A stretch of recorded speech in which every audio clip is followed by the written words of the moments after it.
Hello and a very warm welcome to all of you listening. You join me today as we bring our study of unlikely biblical heroes to a close. I hope you've enjoyed this series and found it to be interesting and enlightening.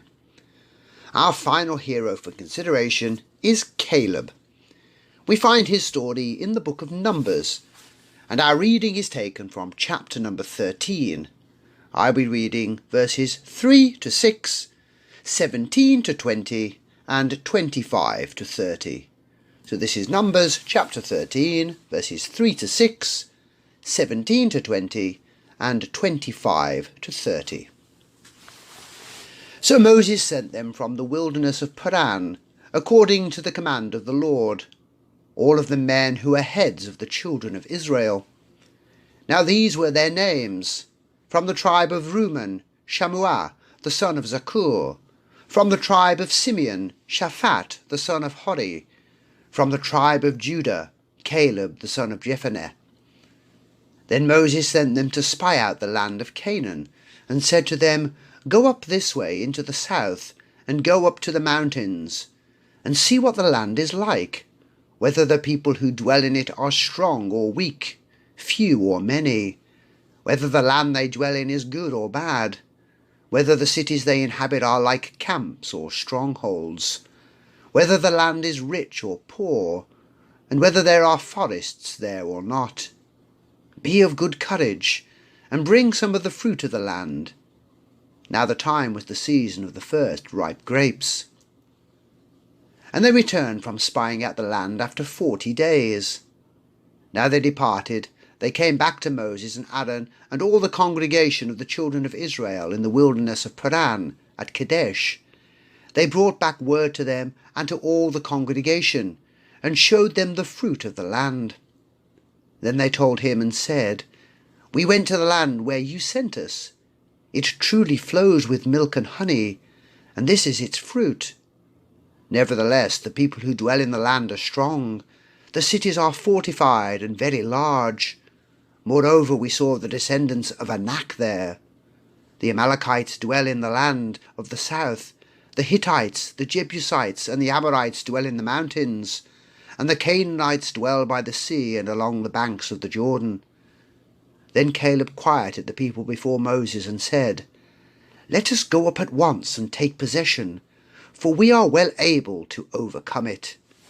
This is the word of the Lord.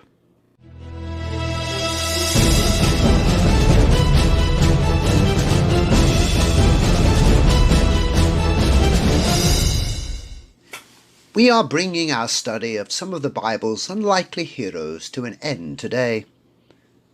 I hope that you've enjoyed this brief series and found it to have been interesting and informative. It's only natural that we are drawn to and remember the accounts or stories of the Bible's headliners, the men and women who played a major or a significant part in God's redemptive story. These men and women tend to dominate our thoughts and feature prominently in sermons and Bible studies. So it's good occasionally to peer behind the headliners and see some of the lesser known but equally interesting characters. It's true that we can learn a great deal from studying Moses, David, Solomon, Peter and Paul, but equally there are valuable insights and lessons to be drawn from studying people like Jethro, Tabitha, Uriel and Jael, the kinds of people that we have looked at in this series.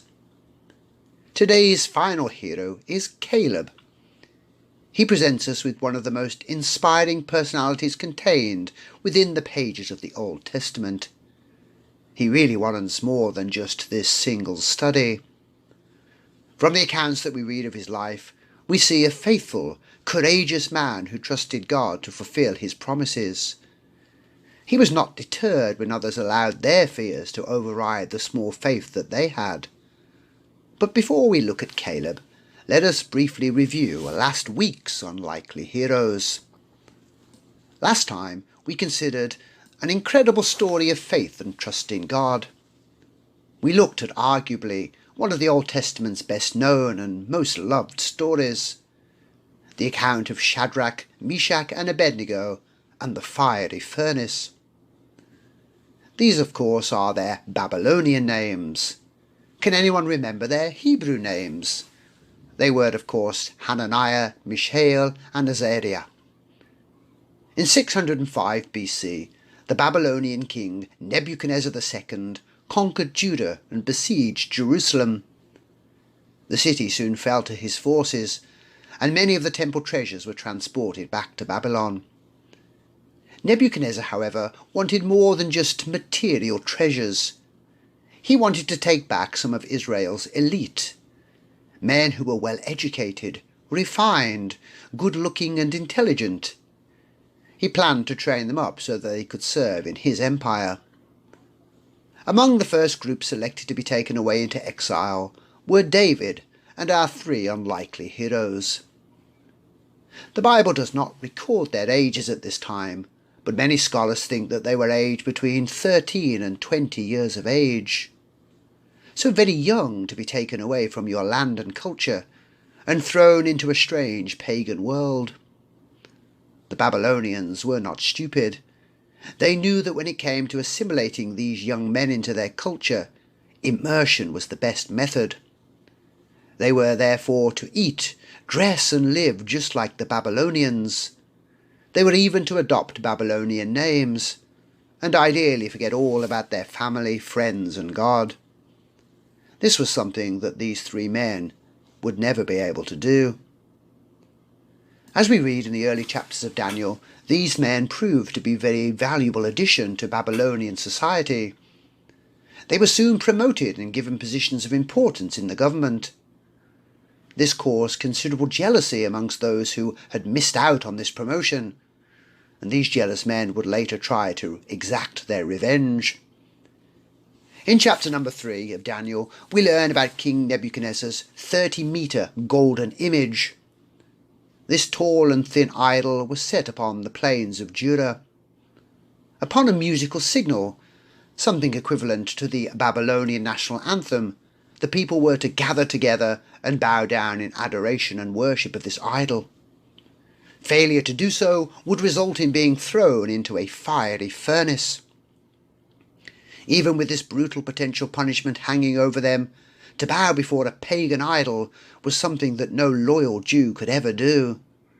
They remembered all too well the first command that God gave to Moses: "You shall have no other gods before me."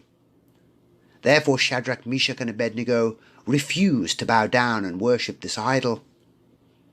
You will note that Daniel is not mentioned here. Why is he not included?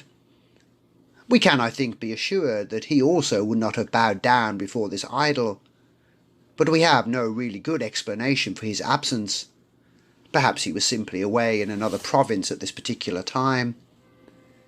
King Nebuchadnezzar, though, is made aware by some Chaldeans that these young Jewish men were not paying him due regard and respect.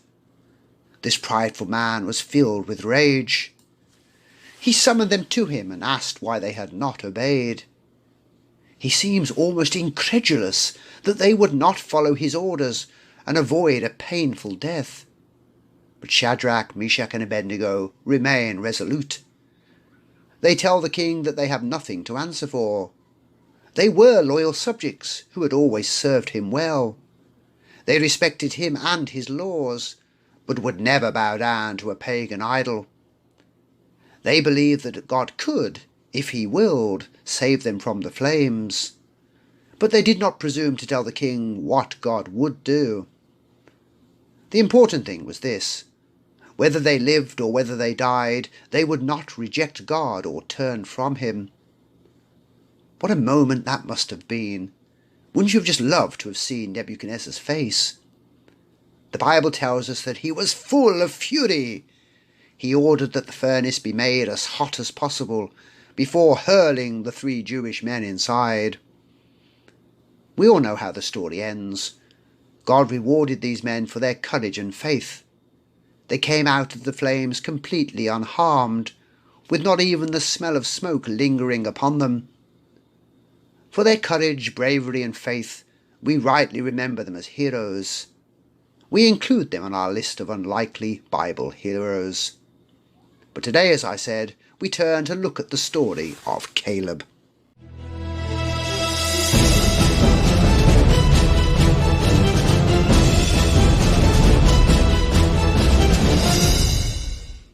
We find ourselves today back in the book of Numbers, and I gave you an introduction to this book a couple of weeks ago when we looked at the story of Balaam and his donkey. The book of Numbers describes the 40 years that God's people spent wandering around in the wilderness. It begins with them at Mount Sinai.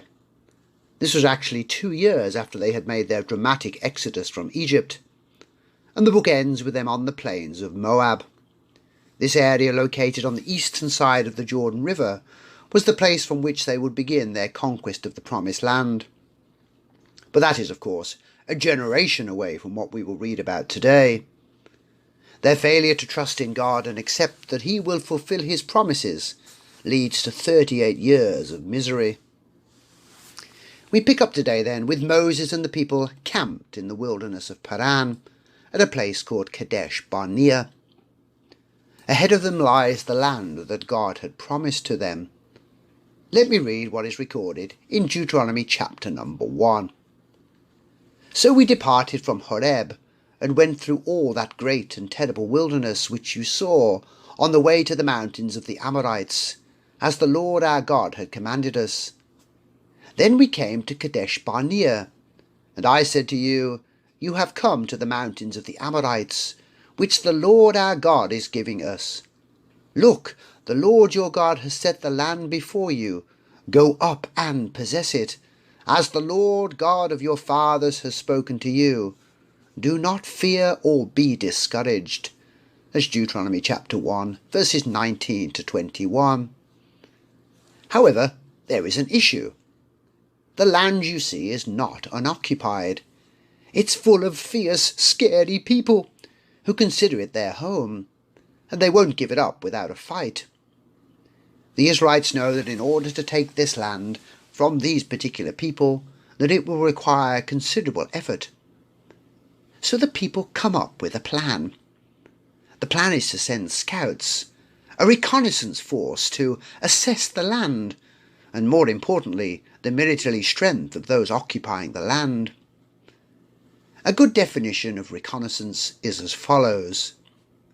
Reconnaissance is venturing outside the region covered by coalition forces to gather crucial data about adversaries or environmental conditions for later study or distribution. Let me tell you a story about what can happen when a military force fails to properly scout an area. This story concerns colonial Italy. Like most of the European powers at the time, they sought to establish African colonies. The Italians liked the look of Ethiopia and invaded in 1895. Unfortunately for them, they very badly underestimated the strength and resolve of the Ethiopians. They failed to appreciate that the locals knew the terrain and conditions, could muster large and well-organized armies. They also neglected the fact that the Ethiopians had modern weapons supplied to them by the Russians and French. This was most certainly the case on March the 1st, 1896, at the Battle of Adwa. The Italian forces were led by General Baratieri. He was confident that his European army would prevail. He considered the Ethiopians to be little better than primitive savages. Therefore, he failed to scout ahead thoroughly. His maps were faulty, and his spies incorrectly told him that the enemy forces were gathering food. Most significantly, Baratieri failed to correctly identify the precise location of the numerically superior Ethiopian army. He therefore divided his forces into 4 separate columns, in order to converge upon the enemy from 4 different directions. It was a good plan in theory, but only if you knew where the enemy were, and the Italians did not. The Ethiopians watched very carefully as the Italians separated themselves, and then they attacked each column in turn. The result was inevitable. a catastrophic defeat for the Italians that left 6,000 men killed and nearly 4,000 men captured. I think this story makes my point. Good reconnaissance or scouting is essential. This is what good generals and military tacticians always do. You don't simply commit a large force of men to an area in which you have no concept of the enemy's strength or the lie of the land.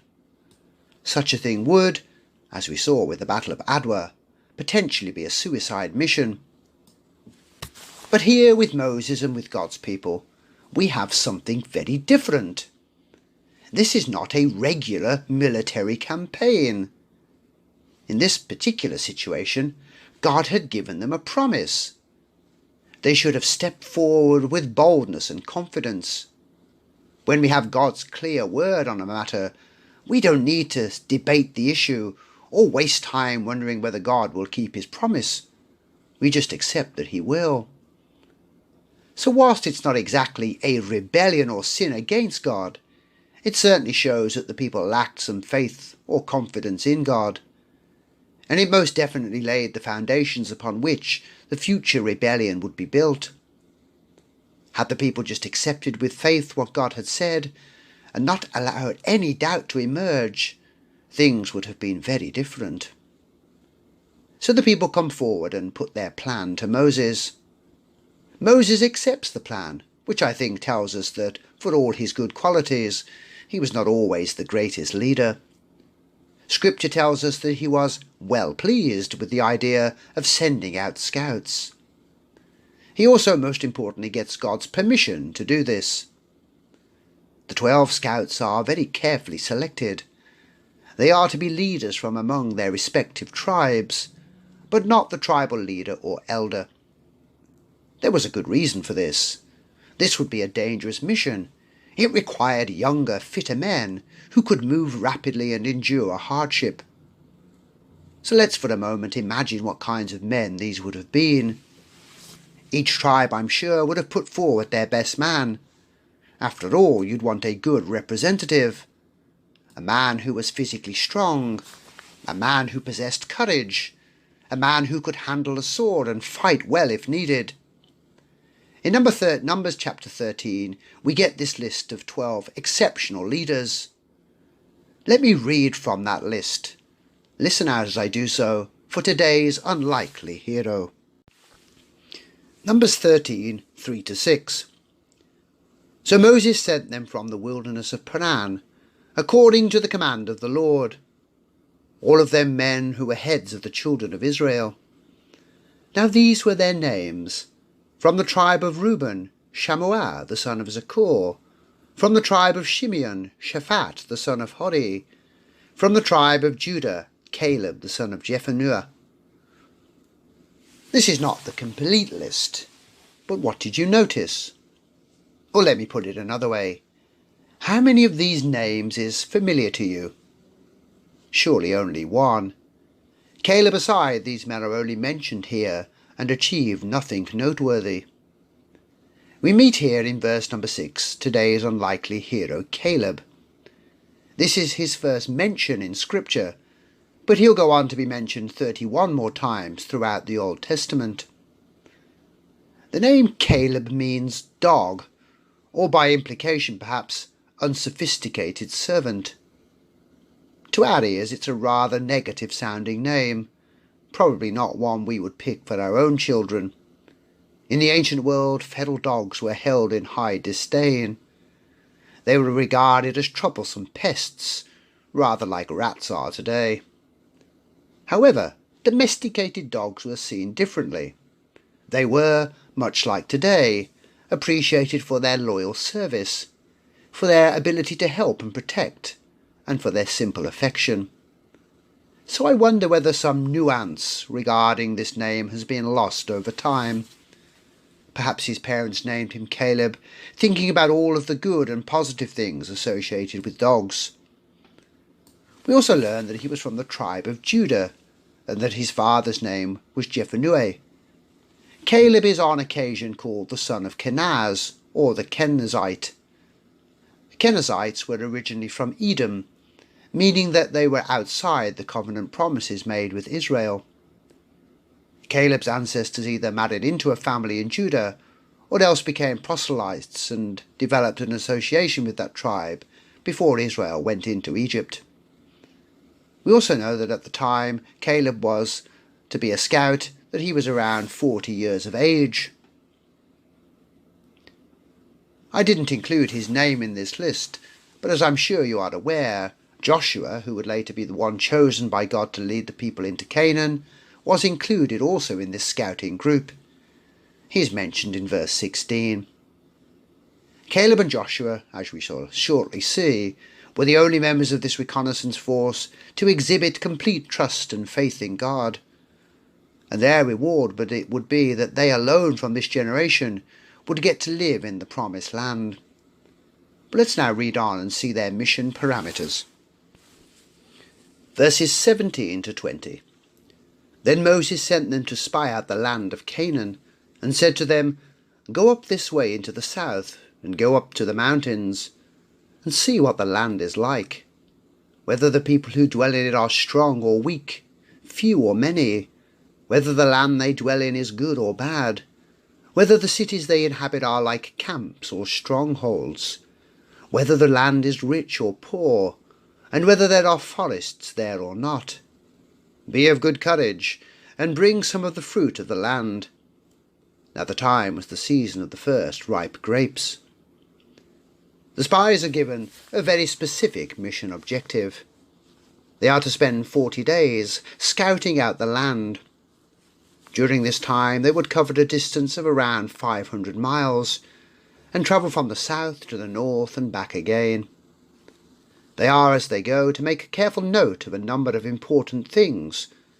These included assessing the strength of the people living there. Do they have a weak or a strong military? Do they live in camps or in cities? If there are cities, how far apart are they? Are they well organized? Are their fortifications good or well built? Are they made out of wood or stone? The spies are also to evaluate the land itself. Is it a good fertile land? Are there forests and good water sources? What kinds of fruits or vegetables are growing there? And to this end they are to bring some of these back, so that a proper assessment can be made. Now, from a military perspective, these things are all good and valid. Any well-led army would need to carefully weigh up or to evaluate these things before launching an attack. But do you see the problem here as regards Moses and God's people? The problem arises when we look at this whole scouting issue from a spiritual point of view. The problem is, of course, that all of this reconnaissance was totally unnecessary.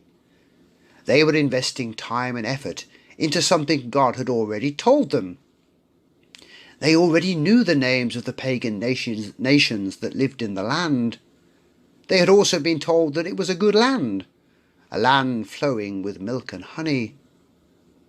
So let us consider what this whole scouting enterprise demonstrates. It reveals, I think, something interesting about the people's attitude towards God. Did they really think that he would have led them out of Egypt, across the wilderness, to a desolate and terrible destination? That they felt the need to send spies suggests to me at least a level of doubt, a lack of trust in God. It's as if they were saying, well, God has said this, but we had better verify it in order to make sure that it's true. So what's the underlying implication here? That God can tell lies or tell untruths? God, of course, cannot lie. So Moses' direction to the spies was actually a subtle manifestation of unbelief.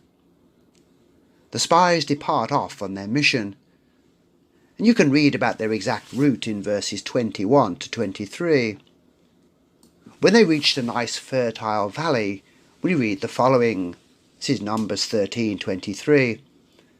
Then they came to the valley of Eshcol, and there cut down a branch with one clustered of grapes. They carried it between two of them on a pole. They also brought some of the pomegranates and figs. The spies had been instructed to bring back some of the fruit that they discovered.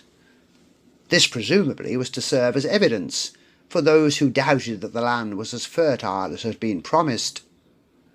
The men find a large cluster of grapes and transport it back, slung between them on a pole.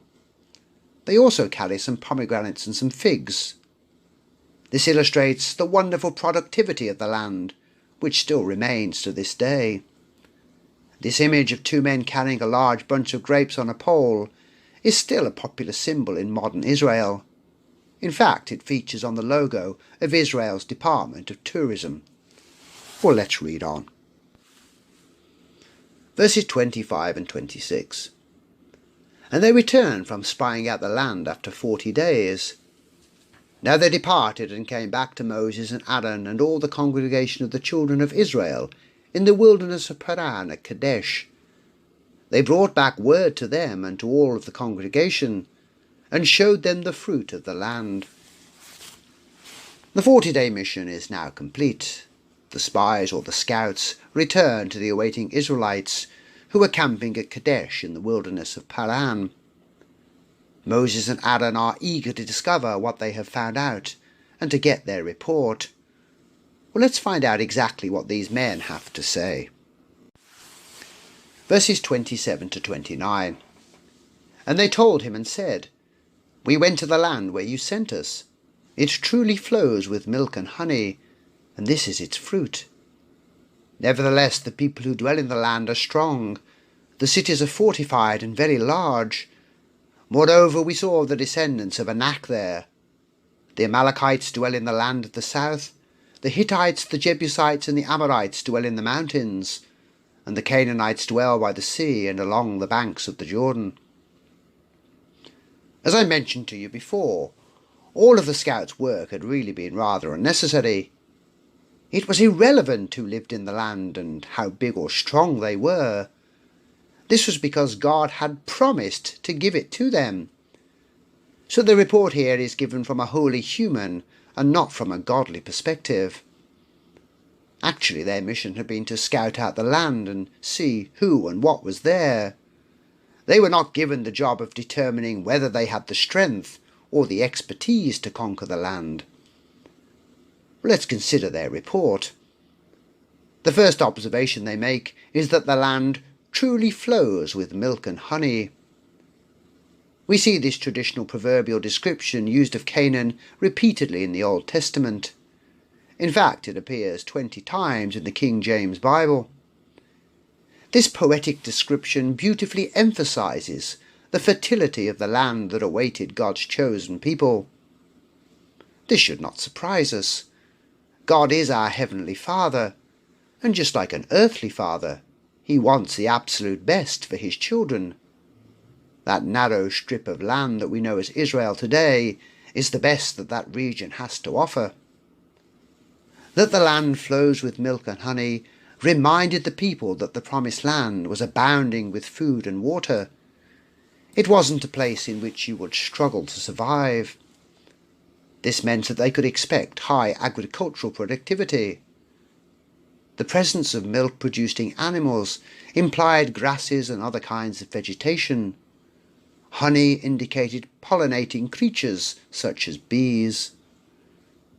This reality is emphasized by the fact that the spies are carrying a huge bunch of grapes, as well as pomegranates and figs.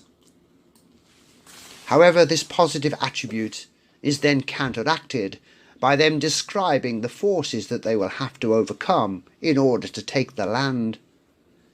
In effect, this is what they are saying. This is a good land, but we are very doubtful that we can defeat the people living there. These people dwell in large fortified cities, and in order to take and capture these cities, it would require siege machines and expertise that we do not have. As the spies saw it, to launch an invasion would have been a very bad idea. Part of the reason for this was focused upon who now occupied the land. They said that they had seen descendants of Anak living there. Who were these people, and why might their presence have caused such fear? Strap yourselves in as I reveal to you exactly who these people were. They were, as we just mentioned, the descendants of a man named Anak. He was the son of Abba, who at that time was regarded as the greatest man among the Anakim. The name Anakim literally means long neck, but it's probably more accurate to say that it refers to people who are tall. The Hebrews thought that the Anakim were descendants of the Nephilim, a powerful race who dominated the pre-flood world. The Nephilim came about when fallen angelic beings, demons, had sexual relations with human women. The offspring of such unions were extraordinary, men of giant stature and size who possessed enhanced physical abilities. Simply put, they were a race of very powerful giants. This is who was living in Canaan, and it certainly goes some way to explain why most of the spies were so worried. It's one thing to take on an army of normal-sized men, but an altogether different thing to take on a race of superhuman giants. Now you might counter this by saying that this was just an exaggeration by the spies, that perhaps they were making it up, or embellishing the details to try and deter the conquest. Well, there may be some truth in this, but only up to a point. And here's why. Let me take you to Deuteronomy chapter number 9. Listen carefully to Moses' words. Hear, O Israel, you are to cross over the Jordan today, and go in to dispossess nations greater and mightier than yourself, cities great and fortified up to heaven, a people great and tall, the descendants of the Anakim, whom you know and of whom you have heard it said, who can stand before the descendants of Anak? That's Deuteronomy chapter 9, verses 1 and 2. So Moses here is confirming the spies' reports. He doesn't dismiss or refute their claims, but rather affirms what they said. There are indeed giants in this land. Exactly how giant were these giants? Well, that's a good question. The spies say that they were like grasshoppers in the giant's sight. Is this a gross exaggeration or a figure of speech? After all, if this were an accurate description, this would have made these giants huge, way beyond anything we could ever imagine. But with that being said, I have seen reports of skeletons, or at least bones, being found that indicate giants of approximately 36 feet, or 11 meters in height. A normal-sized man would indeed look weak and puny, like a grasshopper, when compared to such a specimen. We have a couple of examples, of course, given to us in Scripture. We know that Goliath, who was a descendant of the Nephilim, was a giant measuring 6 cubits and a span. That would have made him about 9 feet and 6 inches in height, or 2.89 meters. To put that height into perspective, the basketball legend Michael Jordan stands at a height of 1.98 meters. A couple of weeks ago we read about the king of Bashan, a man named Og. He was one of the last of the Rephahites, or to put it more simply, he was a giant. We know this because the Bible records the size of his iron bed. In Deuteronomy chapter 3 verse 11, we read its dimensions as being 9 cubits long by 4 cubits wide. That means that his bed was 4 meters long and 1.8 meters wide. King Og must have been either a very big man, or else a man that liked a particularly spacious bed. So the land is occupied with giants. It's also full of a whole range of people groups that are hostile to God's people.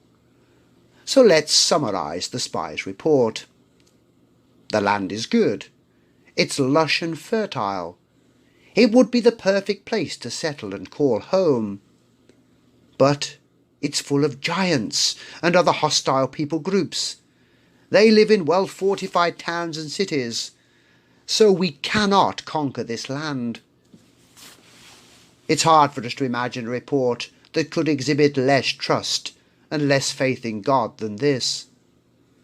Think for a moment about all this generation had been through. God had never let them down.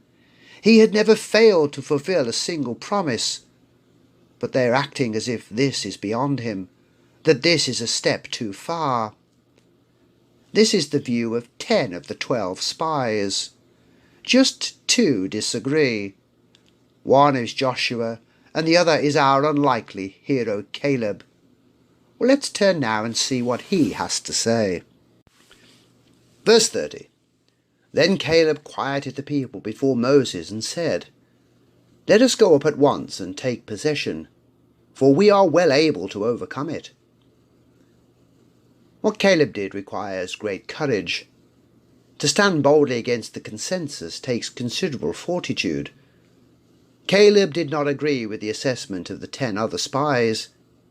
He, in fact, disagreed vehemently. They had, it seems, lost their trust in God.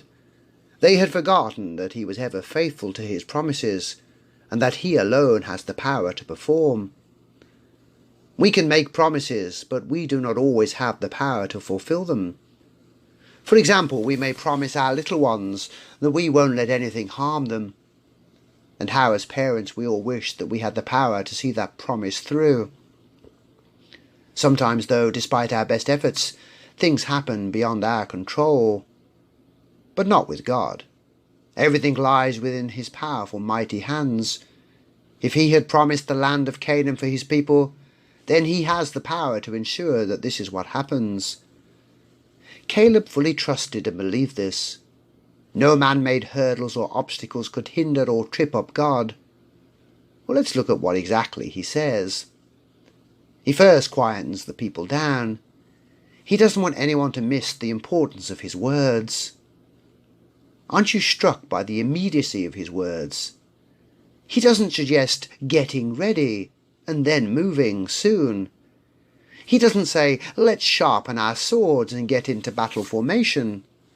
He doesn't suggest holding meetings to devise a way to fight and beat giants. Caleb was wholly unfazed by the presence of giants.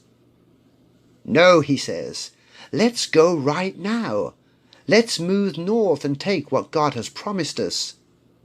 Since we've got God on our side, who can stop us? What a heroic thing to say. Even if the story ended here, we could rightly include Caleb on our list of unlikely heroes. But the story does not end here. As you may know, the punishment for the rebel scouts who brought a bad report and discouraged the people was death by plague. Of the 12, only Joshua and Caleb were spared. Following a futile attempt to take the land, the Israelites are condemned to spend a further 38 years wandering around in the wilderness. However, when the time was right, Joshua is God's choice to lead the people on the conquest of the promised land, and Caleb is right by his side. Now a man of 85, he asks that Joshua give him Mount Hebron as an inheritance. This was no easy feat. The area was at an altitude of 3,000 feet, and more importantly, it was still full of giants. But Caleb, even at 85, was still a man unfazed by giants. Aided by God, he took the mountain. And so concludes our brief study of this remarkable man. Joshua rightly grabs the headlines, but don't ever overlook Caleb. He did not see the obstacles that stood in his way, but rather the opportunities that the Lord had put before him. He kept his eye on the promises of God, not on the problems he would face in doing what God wanted. He was a man of great courage, who trusted God and lived to obey him. A man that we should all look up to and admire. Caleb, our 10th and final unlikely hero. But let's now conclude by looking at what we can learn from him. Lessons to learn. I have 3 points to make from today's study. Number 1. Don't be afraid to stand up for God. An interesting story emerged recently from the world of British politics. It concerned the treatment of a man named David Campanale, a potential candidate for the Liberal Democrat Party. 60-year-old Campanale seemingly had all the credentials necessary to be a fine politician. A graduate from Oxford with 30 years' experience working at the BBC.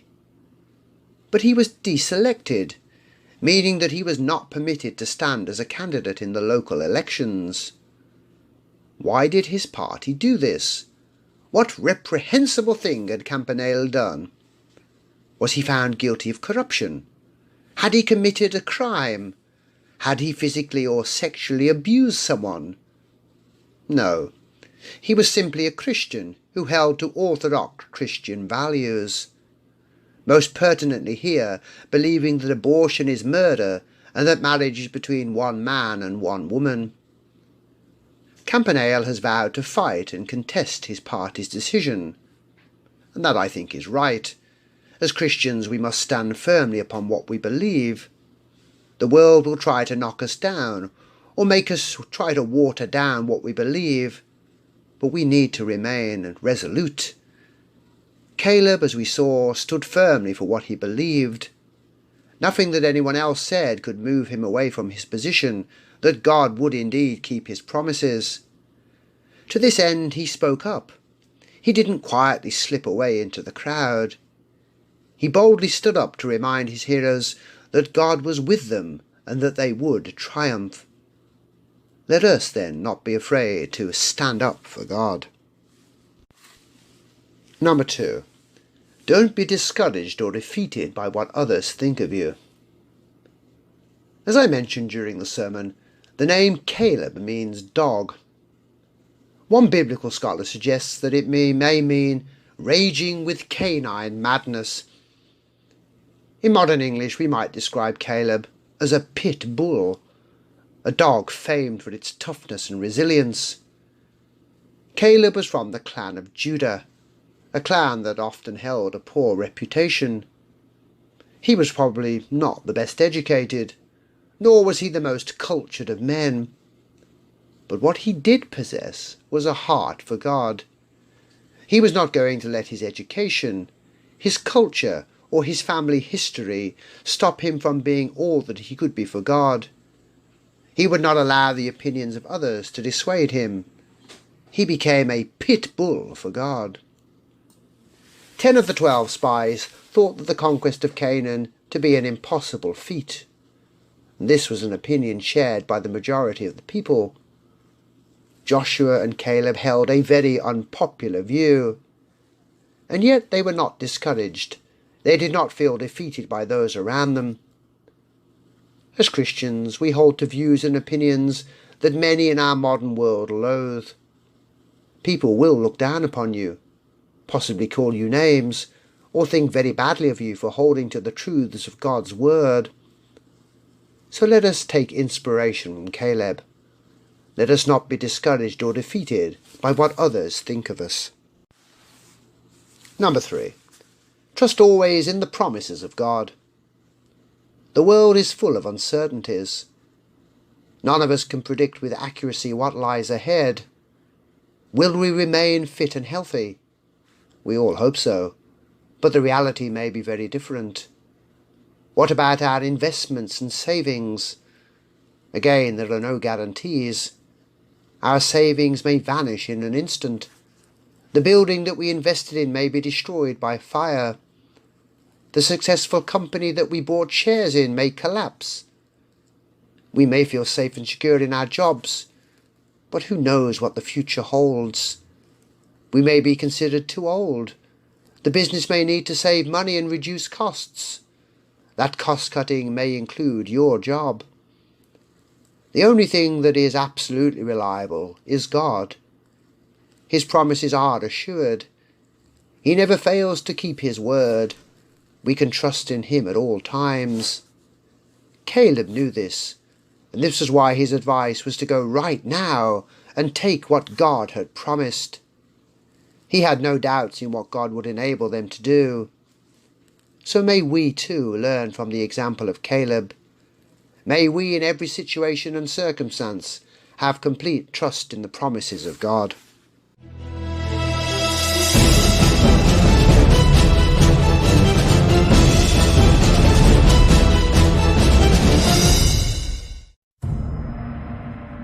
And the Lord spoke to Moses. Send men to spy out the land of Canaan, which I am giving to the children of Israel. From each tribe of their fathers you shall send a man, every one a leader among them. So Moses sent them from the wilderness of Paran, according to the command of the Lord, all of them men who were heads of the children of Israel. Now these were their names. From the tribe of Reuben, Shammua, the son of Zakur. From the tribe of Simeon, Shaphat, the son of Hori. From the tribe of Judah, Caleb, the son of Jephunneh. From the tribe of Issachar, Igal, the son of Joseph. From the tribe of Ephraim, Hoshea, the son of Nun. From the tribe of Benjamin, Peltai, the son of Raphu. From the tribe of Zebulun, Gadiel, the son of Sodai. From the tribe of Joseph, that is, from the tribe of Manasseh, Gadai, the son of Susai. From the tribe of Dan, Amiel, the son of Gemalli. From the tribe of Asher, Sethur, the son of Michael. From the tribe of Naphtali, Nabai, the son of Vapsai. From the tribe of Gad, Geuel, the son of Machai. These are the names of the men whom Moses sent to spy out the land. And Moses called Hoshea, the son of Nun, Joshua. Then Moses sent them to spy out the land of Canaan, and said to them, Go up this way into the south, and go up to the mountains, and see what the land is like, whether the people who dwell in it are strong or weak, few or many, whether the land they dwell in is good or bad, whether the cities they inhabit are like camps or strongholds, whether the land is rich or poor, and whether there are forests there or not. Be of good courage, and bring some of the fruit of the land. Now the time was the season of the first ripe grapes. So they went up and spied out the land from the wilderness of Zin as far as Rehob, near the entrance of Hamath. And they went up through the south and came to Hebron.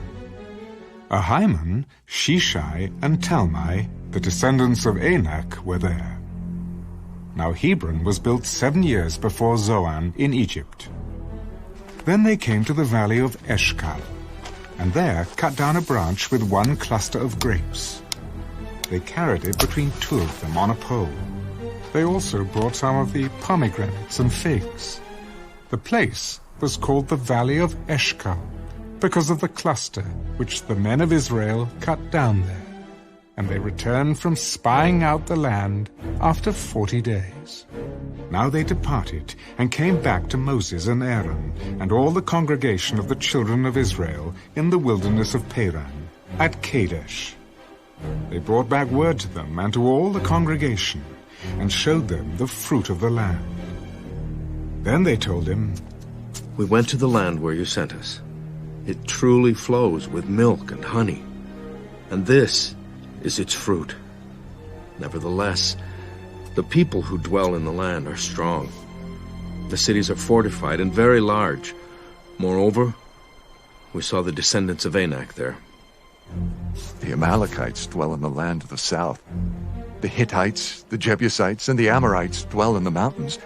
And the Canaanites dwell by the sea and along the banks of the Jordan. Then Caleb quieted the people before Moses.